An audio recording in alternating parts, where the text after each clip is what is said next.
নাই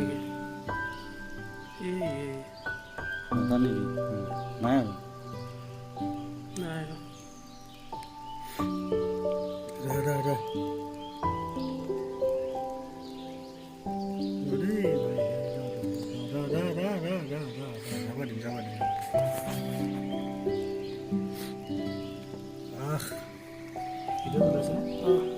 কি চৰাই কোনে মানে নামটো যদি জানে কোনোবাই ক'বচোন দেই।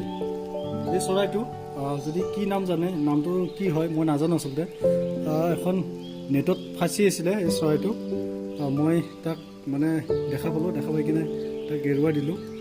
যিয়ে নহওক বাৰু, আমি কিছুমান সৰু সৰু বস্তু মৰম নকৰোঁ।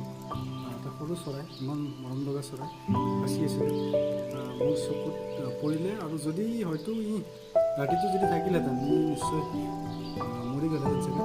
গতিকে মই এটা কথা ৰিকুৱেষ্ট কৰিম, যিবিলাকে এই সৰু সৰু কিছুমান চৰাই চিৰিকটিক এতিয়াও মাৰি আছে বা মাৰি পেলাইছে, বা কিছুমানে মানে আজিকালি বহুত সৰু সৰু ল'ৰা ছোৱালী দেখা পায় বা ডাঙৰেও এই কামটো কৰে, মানে যিকোনো মানে বস্তু এটা লৈ কেনে পাথৰ এটা হওক এই মানে মাৰি দিয়ে বা বস্তুটো মৰি যায়, মানুহজনে তাত এটা আনন্দ পায়। আচলতে সেইটো আনন্দ খুব কম খন্তেকীয়া আনন্দ। সেই খন্তেকীয়া আনন্দটো ল'বলৈ গৈ এনেকুৱা এটা নিষ্পাপ পক্ষীক মাৰি পেলোৱাটো আচলতে খুব বেয়া কথা বুলি মই ভাবোঁ। আৰু যদি আমি এনেকুৱা এটা বস্তু এটা সৃষ্টি কৰিব নোৱাৰোঁ, তাক আমি আচলতে ধ্বংসৰ গৰাহত চলি যাবও নালাগে, তাক আমি মাৰি পেলাবও নালাগে মই ভাবোঁ। গতিকে মোৰ আচলতে সঁচাই কিবা এটা ভাল লাগিল এই পক্ষীটোক বচাবলৈ পাই। এতিয়া তাক এৰি দিম বাৰু দেই, দেই ক'ত যাবি তই এতিয়া? ৰাতি হৈছে। মই আকৌ কৈছোঁ কি পক্ষী এই পক্ষীটো, এই চৰাইটোৰ নামটো কোনোবাই যদি অনুগ্ৰহ কৰি মোক ক'বচোন। মই নামটো কি আছিলে মই গম পোৱা নাই। যদি কোনোবাই জানে তেনেহ'লে মোক কমেণ্টত জনাব। ঠিক আছে বাৰু। ইয়াতে মই ৰাখি দিছোঁ ন, যাব গুচি যাব, উৰি যাব। ক'ত ইয়াতে থাকিব ৰাইটো? নহয় নহয়, এইডাল বাঁহডাল, এইডাল বাঁহডাল ভিতৰত। অঁ তাতে ইয়াতে থাকিবি দেই, তাতে ইয়াতে থাক না, তাতে থাকিব দে, থাকিব দে। ভাগৰি গৈছিলে নহয়, চকী আমি থৈ দিয়া। এইডাল বাঁহত দিছোঁ, ওচৰতে ভাগৰি গৈছে। যা, ইয়াতে থাকিবি নে? ই যাব বিচৰা নাই আচলতে। এতিয়া ই ভাবিলে মানে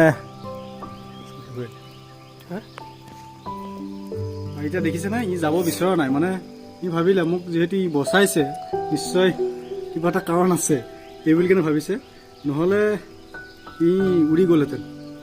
আচলতে এইকাৰণে ভাল লাগে। আচলতে যদি আমি কেতিয়াবা কিছুমান মানুহ লগ পাওঁ কম সময়ৰ ভিতৰত, ইমান মৰম দিয়ে মানুহজনে ইমান মৰম দি কিছু সময়ৰ পিছত আপুনি ভাবিব মানে তেওঁক আপুনি ঘৰলৈ লৈ আহিব, ঘৰত ৰাখিব, ৰাতি খুৱাব।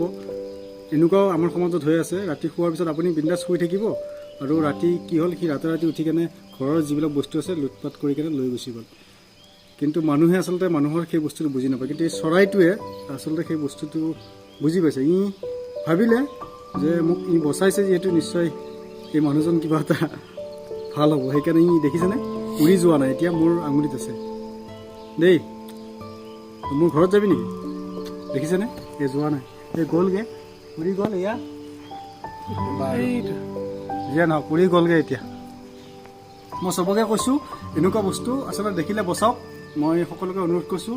আৰু এনেকুৱা চৰাই চিৰিকটিক মাৰিবৰ কাৰণে কোনো চেষ্টা নকৰিব। ৰাতি হৈছে, মই ডিউটিৰ পৰা আহি থাকোঁতে অৱশ্যে হঠাৎ দেখা পালোঁ, সেইকাৰণে তাক বচাই দিলোঁ। ধন্যবাদ। ভিডিঅ'টো যদি ভাল লাগে যিমান পাৰে শ্বেয়াৰ কৰিব, সকলোৱে চাওক। আৰু বিশেষকৈ সৰু ল'ৰা ছোৱালীবিলাকে চাব লাগে, কাৰণ সিহঁতে কিছুমান বস্তু বুজি নাপায়। সৰু ল'ৰা ছোৱালীবিলাক এনেকুৱা পক্ষীবিলাক মাৰি পেলায়। সেইকাৰণে মই সকলোকে ৰিকুৱেষ্ট কৰিম, নামাৰিব, সিহঁতক এনেকৈ মুক্তি দিয়ক। ধন্যবাদ।